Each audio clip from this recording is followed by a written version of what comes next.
This program is a presentation of UCTV for educational and non-commercial use only. Check out our YouTube original channel, UCTV Prime, at youtube.com/UCTV Prime. Subscribe today to get new programs every week.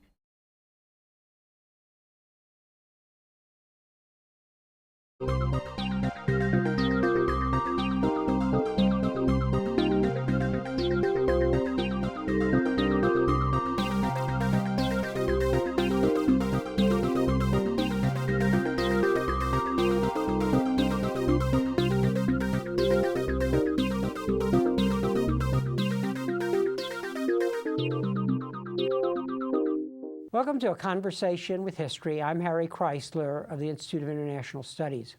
Our guest today is Merv Field, who is the founder of the San Francisco-based Field Research Corporation and its Field Poll. He is the 2012 recipient of the Institute of Governmental Studies Darius and Sarah Anderson Distinguished Service Award. Merv, welcome to Berkeley. Good to be here. Where were you born and raised? I was born in New Brunswick, New Jersey. And looking back, how do you think your family shaped your thinking about the world? Well, it happened that my mother and father were ill, and I was in an orphan asylum for the first couple of years, and then raised by an aunt and uncle till I was about 15. And did that make you, did that experience make you more self-centered about getting on in the world? Yes, I would say people say that I developed street smarts very early. And as you were growing up, were public affairs and elections something you focused on either in school or as a young person, where there was conversation around the dinner table where you were living? No, it's not that, but I just had an interest. I remember in 1928 in Herbert Hoover against Al Smith. I was 7 years old, and I was promoting Al Smith. And when in your career did the idea of knowing what people think about coming elections or the candidates in the race, did that interest peak very, very early, or did it only come later? It came when I was 16 years old, and I happened to meet George Gallup in Princeton, New Jersey, and I became fascinated with the polling method. And the mechanics of it just was sort of thrilling, and that's what I often say. I was infected with the idea of survey research. And what year would that be that 1937. 13. And is that the beginnings of polling as an established craft? Yes, it was in the mid-30s when George Gallup and Arch Crosley and Elmo Roper developed their shops, and then it took off from there. And in a way, we can say that your life is the story of learning about the world and disciplines by teaching yourself. Yes, it happened that I don't have any real formal education. I have a few college credits, but I'm a self-studier, and I now like the term autodidact, and as a result of not going to college, which I wanted to do very much, it's made me a lifelong student. And was quantitative activity something that you did well? Because clearly polling, really at the heart of polling is the manipulation of data and numbers. Yes, what started, the mechanical aspect of survey research was what appealed to me, the idea of questionnaires, talking to maybe 1,000 people, and if you talk to them systematically and the sample was good, you could project it to a much larger universe, and that was thrilling to find out that you could do that. Mm-hmm. Now, you served in the Merchant Marine during the war? Yes. And what was that experience like? What did you get from being on a ship and having a lot of time on your hand? Well, I entered the merchant. I became a cadet in the Merchant Marine Academy in 1942, and I was an unlikely sailor because I couldn't swim, I had never been in boats, and I was a real city kid. And it was wartime. It was the Merchant Marine. It was scary at first because the Nazis were just sinking merchant ships, and the Merchant Marine lost more men proportionally in the first couple of years of the war than any other branch of service. But what it did, it allowed me some time to study, and I would bring books, texts. And I had worked for a research company just prior to the war, and was in Princeton, New Jersey, and I was able to get help and materials and guidance from them while I was in the Merchant Marine. And you were telling me earlier that being on a ship allowed you to play cards in your spare time. And so what came out of that affected your future? Well, we'd play poker, and I didn't think I was that much of a poker player, but I was not as wild as and venturesome or some of the other players. So I was winning. So at the end of the war, I had a stake of a few $1,000s that I'd won in poker, and that gave me a cushion to start my own research company. Mm-hmm. Now let's step back a minute and talk about this early relationship with Gallup. What exactly did that firm have you do in the beginning? Well, the first meeting when I was not working for them, this was a chance occurrence, and again in 1937, when actually, as I say, when I got infected with the idea. Then in 1940, before the war, I worked for the Gallup poll and also another research company, doing interviewing, traveling throughout the country and Canada, interviewing people and supervising other interviewers. And that got me started on the basic rung of survey research, which is data gathering, which is interviewing. Mm-hmm. Tell us a little more about that. What that was like. You would get a list of questions from Gallup and his associates, and then you would go out and ask people? They were based in Princeton, New Jersey. 3 or 4 of us would get in a car, drive throughout the country, and it was called, we were an interviewer crew, and there'd be 4 of us in a car, and the sampling was very rudimentary, quota sampling, where we would be in a city, and I happened to be then the crew chief, and I would direct one interviewer to stop at this block, take so many interviews. I'd drop another interviewer, take so many interviews, and then the third interviewer, and then I would take a few interviews before I would then return and pick them up, and then we'd go on to another city. And they would knock on the door, have a list of questions, ask the question, and then with pen in hand or pencil in hand, record the answers. Yes, the typical portrait was the interviewer with a questionnaire on a clipboard, and the respondent, either a man or a woman, with the front door halfway open, and the interview would progress, and that's how it was done.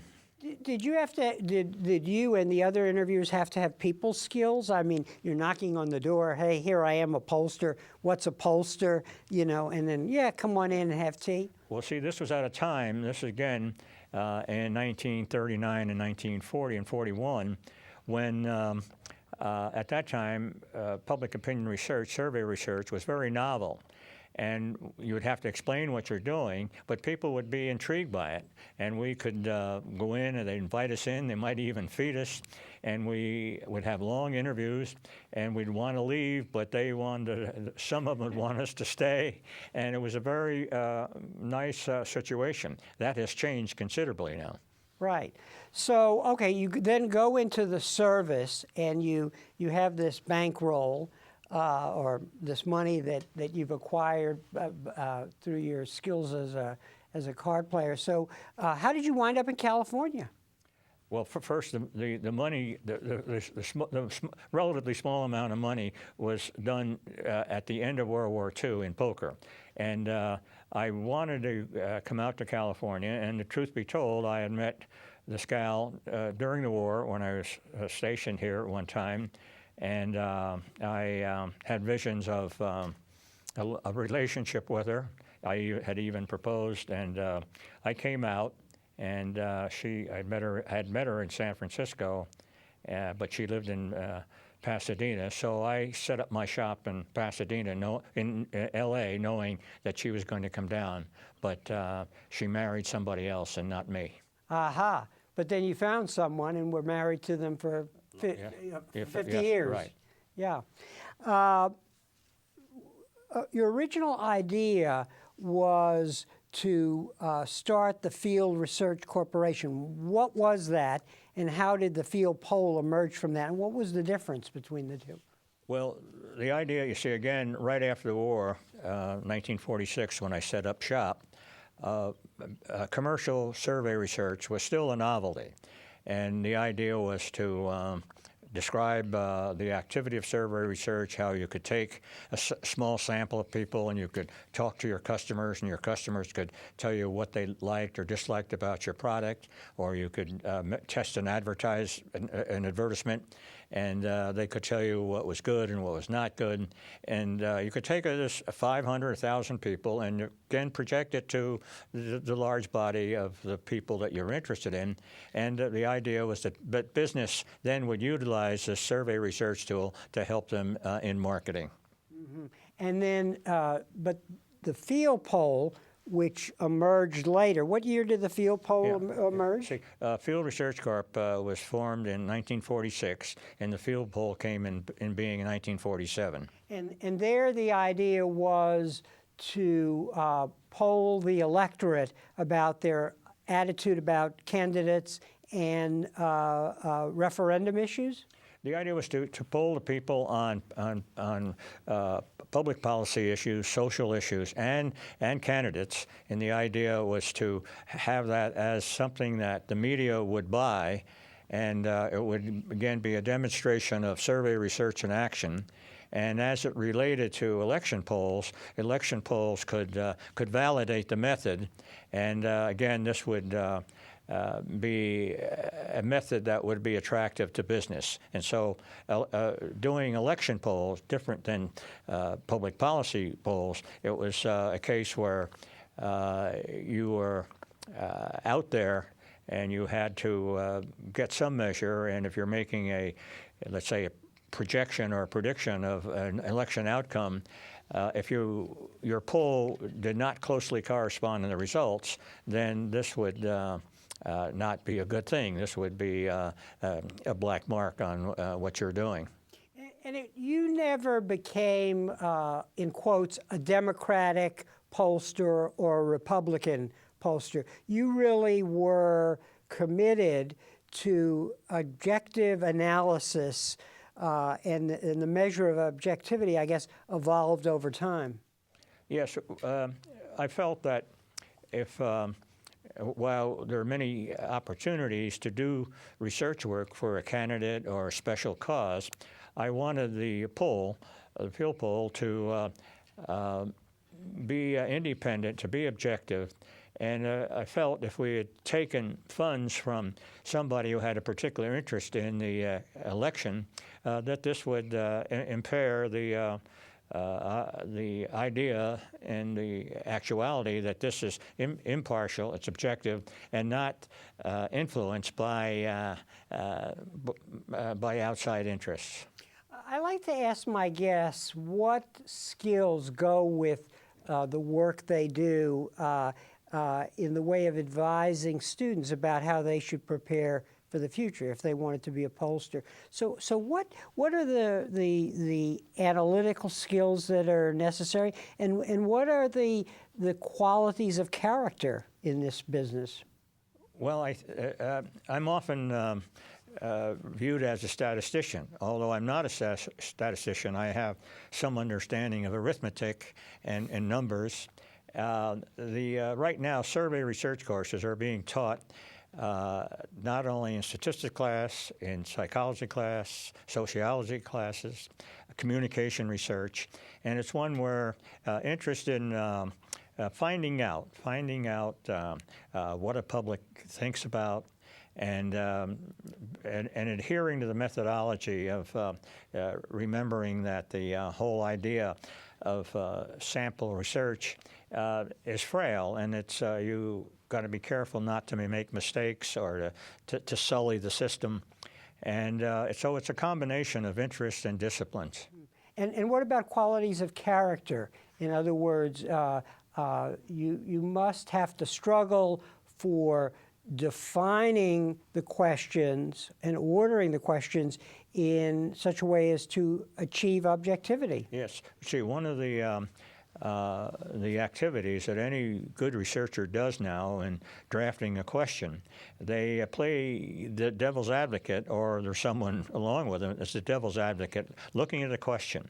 And you pose a question, and it might have some bias that's not intentional, but it's there. And someone will point out, well, that's a biased question. So one of the things that any researcher or pollster must do is to have that ability, either that ability himself or herself, to really detect the bias.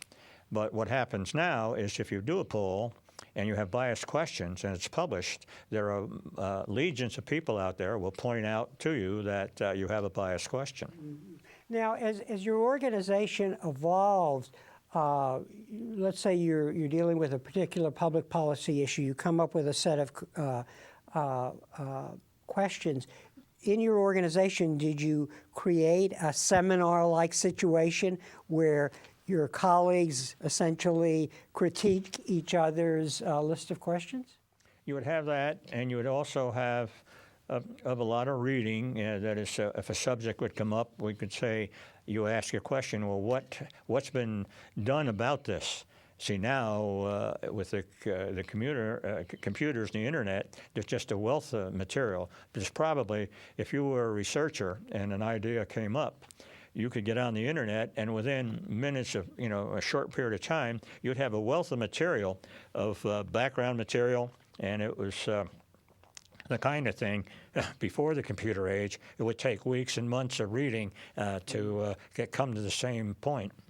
And so in this work, and it becomes qualitatively different over time, you really have to be pretty well informed about issues. First, you have to be able to say, hey, we need to do a poll on this. But then, let's say we're doing a poll on public health, you would really have to research the nuances of that issue area in order to then pose questions. Again, we're in an age where it's much easier to do that than it used to be. For example, if you were a researcher and you were asked to poll on some subject that you knew nothing about, I would say within an hour or two going on the internet, you would you'd get a wealth of material. You'd become very well educated. What you'd find out, what other research are being done, the pros and cons of an issue, who's sponsoring it, and a wealth of material. So you could become well versed in that subject. Now, this must create a whole new set of problems. When I was preparing for this interview, I was reminded of a heart patient who the doctor says, well, go home, and monitor your blood pressure. The idea being that you should monitor it maybe once a day or once a week, but the concerned patient begins monitoring it every hour. Is this a problem in polling in the sense so much information, the rapidity now with which you can formulate a poll and kind of do it day by day almost? Yes, but there's some issue. Yeah, there's some issues. For example, if they're talking about a political campaign, new issues come up and new events have an effect on the race. But on public policy issues, other issues, things get pretty well settled, and it's. I don't think that, for example, on the issue of abortion, on the issue of, let's say, Obamacare versus those issues are there, health care and things. All those issues have come up, and there'll be some new elements coming up, but I don't think you have to worry about being caught flat-footed by some new development. Let's look back again, before the world of computers in the early stages. What was the big thing you had to watch out for so that you wouldn't err in the doing of your poll? Well, let's go back to the way it all started in the late 30s. the situation was if you had Gallup or Elmer Roper doing a national survey, there would be perhaps 60 to 100 what were called resident interviewers living in the different towns and villages in the nation. They had been recruited by the company. They had been trained in doing some interviewing. Then when a survey would come up, a questionnaire would be developed in the headquarters in New Jersey, New York, or wherever, and the questionnaire would be developed, and an assignment would go out to these resident interviewers. And instructions on how to handle the interview and how to handle this question. They would go out, and each interviewer might do 15 or 20 interviews. And if you had 100 of them, then you'd have a sample of, well, 1,000, 1,500, or whatever. But the situation was that it took time. See, at that time, a poll could be planned on, let's say, on day 1 and tested in day 3 or 4, then sent out to these interviewers by mail. And they would do the interviewing and would come back. And then you'd have what was called key punching of data and coding open-ended questions and then getting data. And it would be a 30-day elapse from the time you thought about the poll and actually getting data and reporting on it. Now, it's just, as anyone can see, there's polling on any issue coming out daily, and that was planned and done and completed and reported upon in 3 or 4 days rather than 30 or 40 days. Mm-hmm. And is there, how do I want to say it? In the old days, conventional wisdom could be a problem. In other words, because the time was so long in terms of actually implementing, doing the poll, and getting the results. Now it's as if there's a new conventional wisdom every week or something. What is there a problem there now that you see, or? Well, I think what you're describing is a function of how things operated a long time ago and the role of the media. Things then weren't as fast moving as they are now, but what's occurring now is that you can do a poll on an issue in week 1, do it and report on it, and there's some new development. You do another poll in week 2, you can do it as fast, it's cheaper, and it's less cumbersome, less much of a structure in the operation. And if there's some event, then you've got poll 1 and poll 2. For example, I have an example. I'll stop. I don't. No, please go ahead. Okay, please. Pardon me. Okay. Yeah. The example, for example, in a report that we have in the Republican nomination race in California. We started interviewing for a 10-day period in mid-February, and we found a big difference in support for Romney versus Santorum. But a big event had occurred while we were interviewing, in which Santorum won some caucus states, and his star rose. And we saw a big change just in a matter of days in the preference for Santorum, where in the first half of our interviewing, Romney was ahead of Santorum by 20 or 25 points. In the second half of the interviewing, Santorum was within 5 or 6 points of Romney, so that we're able to make that move very quickly because we were doing interviewing by phone, and we were able to do it. And now with the new technologies, cell phones and so on, one really can respond to a situation like that. Oh, yes. See, now the apparatus is so handy for polling. You have cell phones, you have phones, you can have and there's now some cell phones that have been programmed to ask the questions and tabulate it themselves, you see, and where what the Home Office gets is summary data within a short period of time after things start. No, it's the situation now is one where it's easy to do polling. But it's fraught with, still fraught with a lot of peril. The perilous elements now are different than what the perilous elements were 50 or 60 years ago. What were the perilous elements 50 years ago? And then I'll ask you about the ones now.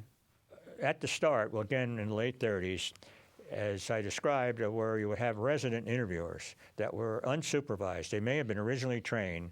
They would get this assignment of, let's say, 15 or 20 interviews.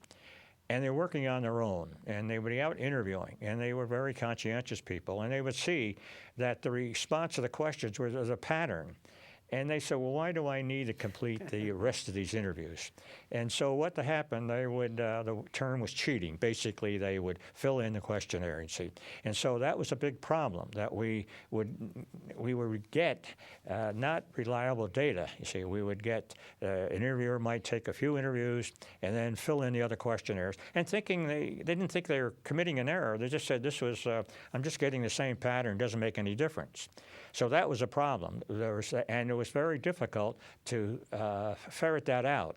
So when you were a research manager at that time, the problem was this cheating element was very serious. Now the case is most of the interviewing is done by telephone in central location facilities that's being supervised. So there, we're not worried about cheating. The big aspect is that where originally we would have not much trouble reaching people, now big trouble getting people to participate in the survey. And so the structure, the idea that we're getting a representative sample is maybe under some question. And why is it that people are so busy, or what that makes access to them difficult? Well, people are busy, and there's so much interviewing and polling and survey research going on, and unfortunately, the industry likes to interview at certain hours, which may not coincide with the time that the people are free. See, one of the biggest complaints we get is that, oh, you called me just as I was sitting down for dinner, and but there's so much going on, and it's not novel. And people have been interviewed before, and they don't want to go through it again. And so you have a turn down. That is, they will not participate. And so instead of getting, if we draw a sample, again, originally, draw a sample where we could implement it, we could get 75, 80% completion. Now we have to bust our buttons after numerous callbacks to reach these people and get them to participate. And so we have the problem that we get very low participation rate, which calls into question to whether we have something that is valid. Your 50-plus year career in this business meant you had to adjust to new technologies, new issues, and so on. So I'm curious, what was there a time when you really made a big mistake in a poll that you call things wrong based on something you had done as opposed to changing events? Yes, well, the classic boo-boo that will go to me and other pollsters to my dying day and their dying day was the 1948 election. It was the Harry Truman, Tom Dewey election. This is at a time when all the national polls and all the state polls were showing Tom Dewey ahead. And people believed that the race was over in August after the conventions. I had just started the field poll. This was our first test of the validation of the survey method here in California. And we had Tom Dewey ahead, but then we took a last-minute poll. Again, had to send the questionnaires out and had to take some time. So the Thursday before the Tuesday election, the half sample, we found out it was tied here in California between Dewey and Truman. And my first thought was something happened. The interviewers made a mistake. It was not so much that you'd have to disbelieve the data, because if we reported a tie race or that Truman had a chance of winning in California, that you'd be laughed. So what I did was to go through, again, the 500 questionnaires that we had. With the raw data, what we had found was that it was 47.5 for Dewey, 47.5 for Truman, the other 5% for Henry Wallace. And it was a matter of 500 questionnaires. I personally went through every questionnaire to see if I could detect cheating. And I looked for questionnaires where it's inconsistent, where you found a solid Democrat had voted for Roosevelt before, not voting for Truman, or vice versa, or somebody, a consistent Republican voter, not voting for Dewey. But anyway, I found 12 questionnaires. I thought this was an error, and basically changed them from a vote for Truman, just hand by hand, made this horrible an unconscionable thing in one way, but I was not guided by anything other than where's the mistake, got to find the mistake. So taking just those 12 questionnaires out of the 500, changing them from Truman to Dewey, instead of the 47.5 split, made it 50-45 in favor of Dewey. When that report came out, the newsmen call, the editors call and say, this is ridiculous. You'll only have Dewey ahead by 5 points. Well, what happened was that in the final result, in the race that Truman won California, 47.6 versus Dewey's 47.4.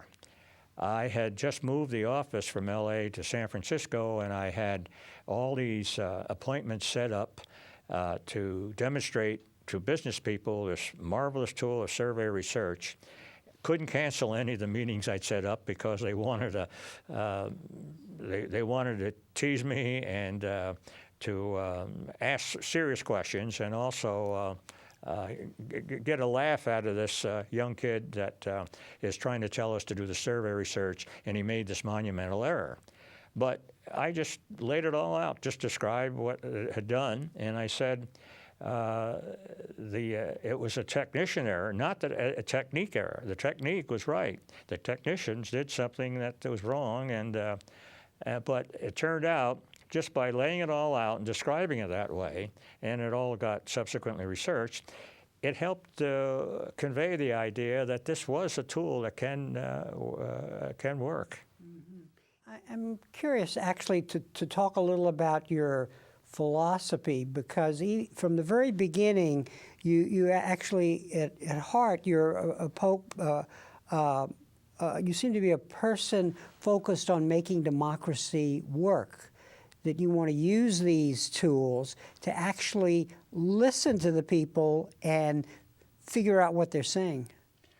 Well, after as I say, the original fascination for survey research, because of the mechanical aspect of it, I like that. But then as I was doing more and more research and seeing how people used it, how leaders used it, political leaders, legislators used it, could see where getting the public's view on impending legislation or how a business would feel about some policy that they might start.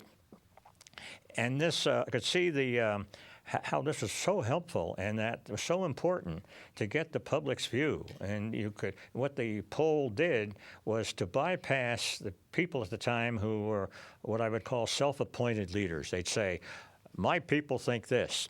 Well, we would do a research of his or her people and find out that what they said was different.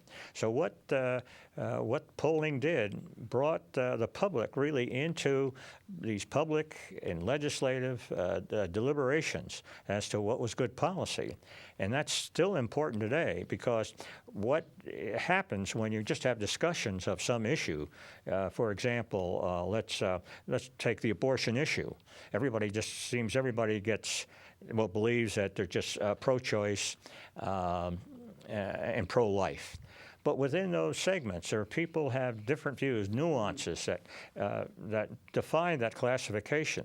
So this is what polling and this is what survey research can do, is demonstrate that it's not a black and white situation or or a division of people in different camps.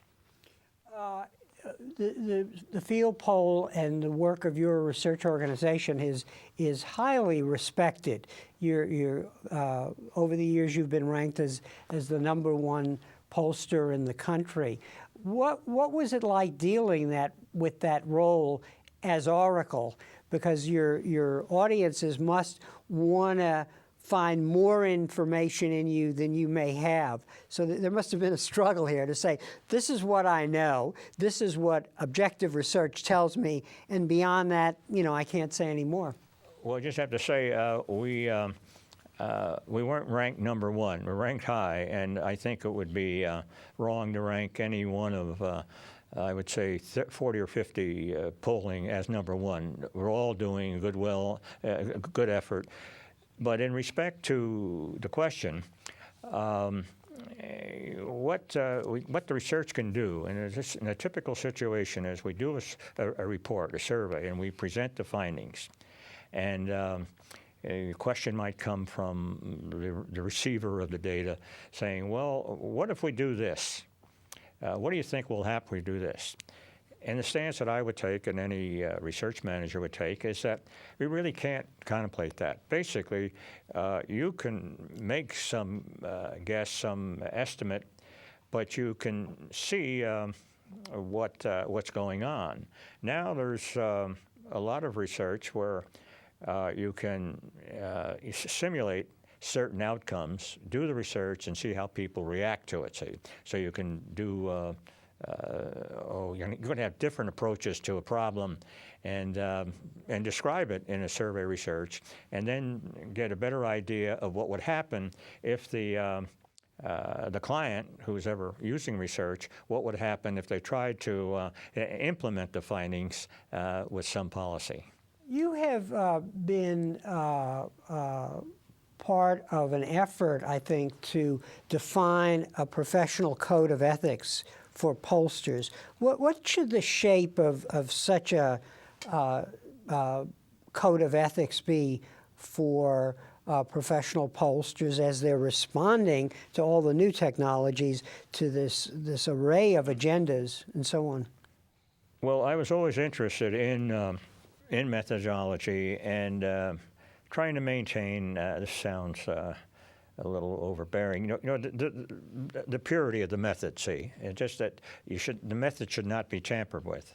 And I was a member of the American Association of Public Opinion Research, and I was always an advocate of strict standards. And I was appointed to a committee and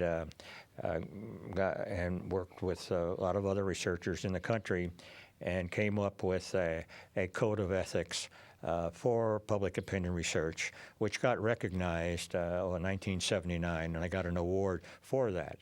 And basically what it needs to be done is that, like a lot of other activities, you need disclosure. That is, a pollster should not go out and do a survey and have findings and says, my findings do this. You see, if your findings are affecting some people, they have a right to see it. Moreover, if you are interviewing 500 or 1,000 people, each one of those respondents are partners in the effort. You see, things have to be disclosed. And disclosure is very important because then what you've done can be scrutinized. Was the question biased or not? Was the arithmetic correct? You can then, because polls are very important in affecting policy, so the instrument and the findings and the package needs to be examined by anybody. And so that's what we've tried to do in the field poll, and it was this work in getting, and again, there was just many other researchers that felt the same way, which culminated into this very strict set of standards for public opinion research as advocated by the American Association of Public Opinion Research. You've been taking the pulse of California since you came here. You remind me of the family physician who basically has insights about who we are and how we've changed. So first question, how has California changed since you first came here, and how have you watched it evolve? Well, I think a demographer would answer that question better. Basically, it's one where huge population, huge diversity, all sorts of people coming, and California, particularly after World War II, is a huge microcosm of the country. One of the questions and discussions that come up, why is it that people are not participating and not voting?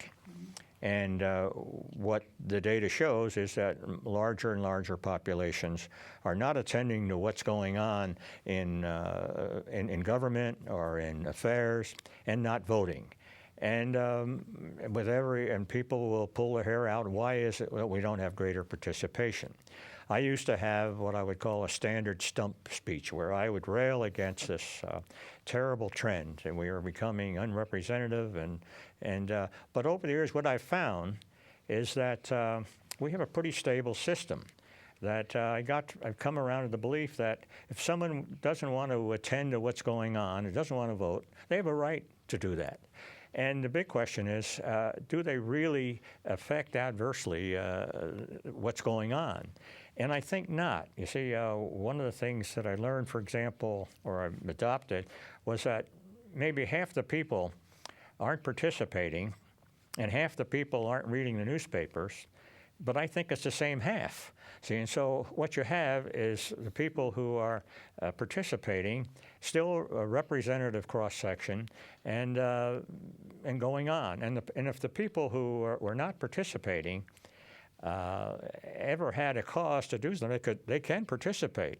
See, I would say, except for certain occasions where you have street riots, we just don't have revolutions. And for example, now in Europe and so many places, you do have near revolutions, demonstrations in the streets, and so I think we can tolerate what I would call a lack of attention. I used to call these people that didn't participate and didn't vote contented apathetics, and that is a good term, but it's not an insult. Say it's one. The reason they're contented is that they know things go well. And for a contented apathetic to start getting involved, it's taking time out of doing their daily things, working or taking care of the kids and things like that. And so it's a choice, and it's lucky that so many of us that we have that choice. So what I hear you saying in the course of this interview is that the best polling really is nuanced and subtle, and that over time you've come to see the complexity, and it always isn't the dire consequences that one might draw from that. Well, it's just, you see, right now, the media, or in our discussions, would describe people as anti or pro on any issue. One's a deficit hawk and one wants to spend money. But basically, when you look at all those issues and look at, let's say, spokesmen for these issues, and how people who have, let's say, have adopted these positions, that's not as hard and fast as people would think. You see, there are deficit hawks that still want to spend money. There are people who want to reduce military expenditures, but they want certain kind of military expenditures. See, and so there's just so many, particularly the issues are now more and more complex, and they need more study, and they need to be examined in detail, and polls do that. You watched California leaders over this 50-plus year work that you've done in the state. Have they changed? Are they more subtle in their use of polls, or are you surprised by the ways in which they try to manipulate public opinion based on polls that they're receiving? I don't think right now the leaders who may be taking polls are not out to manipulate the poll. What they may want to do, if they're so determined to take one position, to misread poll results. Or they may, unfortunately, there will be some pollsters that, if I may say, are not upright, or they may be lacking in some methodological expertise, will do some polls that will fit a predisposed position. You may get that, but again, if you have disclosure, that kind of material and that kind of stuff can be exposed.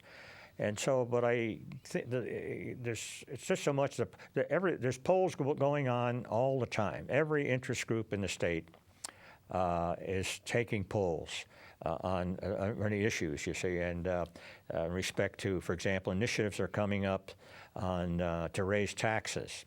And different interest groups, they all want to raise taxes, but they want the money to go to different sources.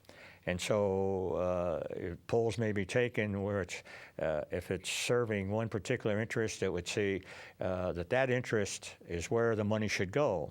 But enough polls are being done, and they're in conflict. You can examine them, and if you can get to all these polls as wealth of material, and an objective person can go through it and determine just what is so. So if one hypothetically were doing polls on California attitudes toward Proposition 13, what I hear you saying, when we're doing that today, that there may be a greater nuance in some of the responses than just superficially the way sometimes the media reports. Well, the Proposition 13 is still a hot issue. It's an issue that at the start was the one big nuance that was overlooked. There was also a Proposition 8 on the same ballot, which would tax businesses at a different rate, at a higher rate than Prop 13. That got passed, but it was overlooked. And I would say the call it inequities in Prop 13 that would create the situation where a homeowner on 123 Scott Street had the home for a long time, but his neighbor sold the house, the same kind of house, at 125 Scott Street, and their taxes are different. You see, that to me is a real inequity. See, and that still exists. That still exists, and the people. But what is occurring is that I think there's people now recognize that we have to have more taxes, a more equitable form of taxes, and that's being tested. And particularly now, in the November elections, there are going to be a multiple number of tax issues, and the public's going to get involved. But we find now that there is now a sentiment. The public used to think that, we don't have to raise taxes. There's a lot of fat in government, and if these guys and gals in Sacramento would just do their job and get rid of this excess spending, this fat in the budget, things will be all right. That has changed. The public now recognizes that the government, state and federal and local governments need the money, and the big question is how should the money be distributed? And there's now a feeling that more taxes are going to be needed, and the big question is how that's going to be applied. Over the years, you've done political surveys on public issues, but you've also done research for business as part of your organization. Is there a difference between different clienteles in different sectors of our society? Well, a business will use survey research to find out how the public likes his or her product, what do they think of their advertising, what about their public relations, what about their employees, employee attitude studies, what do the community leaders think of us, and this type of thing. But let's say getting back to just simple marketing research, early on, when a company would come out with a new product, we would it'd be test marketed. We'd get people to try it, or they'd buy it, and then we'd interview them, find out that they either liked the product or they didn't like it, or they had a mixed view. They would like it if the elements were changed. It might be a package design that was well accepted or not accepted. If it's not accepted, what was it in the design that lowered acceptance? So all these decisions and the questions that business had as it relates to customers and their clients could be helped by doing survey research and getting a representative sample of the business's market and getting feedback. And again, it was done so easily. You could take 500 or 1,000 or even smaller groups, and you could test it out with smaller samples, and you could learn a lot. And what about political leaders? Were they, I know you don't do, you're not a political consultant, but in other words, do you have any reflections on how they have tended to use the data about where public attitudes are on public issues? Well, you have to separate, I think, political campaigns versus the everyday situation that a president or a governor or a legislative body has. In election research, unfortunately, you have research is testing the vulnerability of an opposing candidate or vulnerability of an opposing candidate's stand on an issue. And the research is done just very narrow, just very purposeful to determine is this a good or bad thing? Is this something our candidate can use against the other candidate? And so it's very determined and very focused.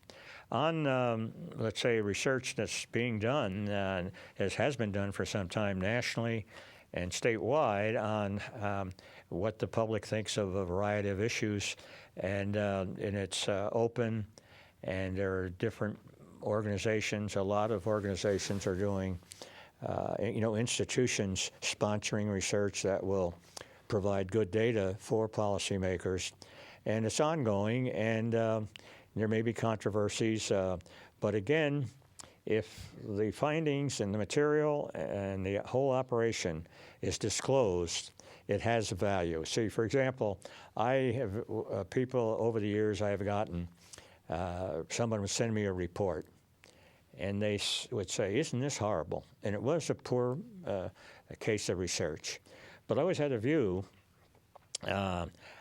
So I would read through the report, and I would tell the person who asked me to review it, I said, I can always get some nourishment even out of bad data, you see, because it would provide some findings. Let's use your experience and this intellectual journey which you've just described for us to sort of look to the future. Where do you think your discipline of polling will go in the future? The big problem that polling and survey research has in the future is to deal with this problem of people not wanting to participate in the surveys. This is aligned with their idea of not paying attention to what's going on in government or voting. They don't want to participate in surveys. The novelty just was gone decades ago. And so getting representative samples is a big problem. This, you see, if the people in research in the future can't do that, then the whole basic methodology is under duress, you see. But what's happened is that the people coming into the research field now are very wise, good training, open-minded, and there's a lot of innovation going on to offset this decline in participation.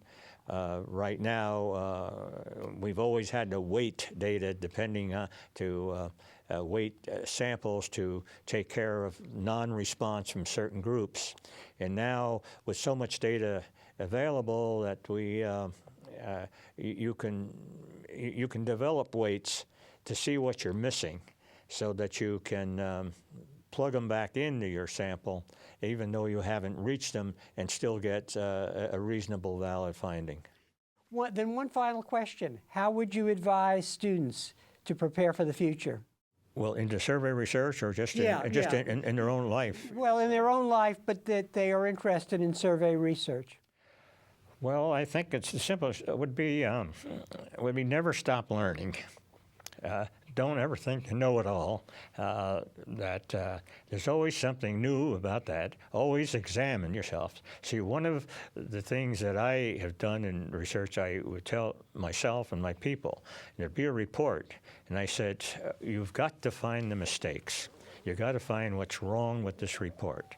We're in the mistake business, but being good people and good researchers, we got to find the mistakes and not assume that what we have is correct. And always examine and re-examine the method, and not to be so sure that what you have found is the last word. The last word is not going to occur for some time in the future. Well, on that note, Merv, I want to thank you very much for taking the time. This was a fascinating discussion of your work and the work of polling. Thank you very much. It's a pleasure to be here. And thank you very much for joining us for this conversation with history.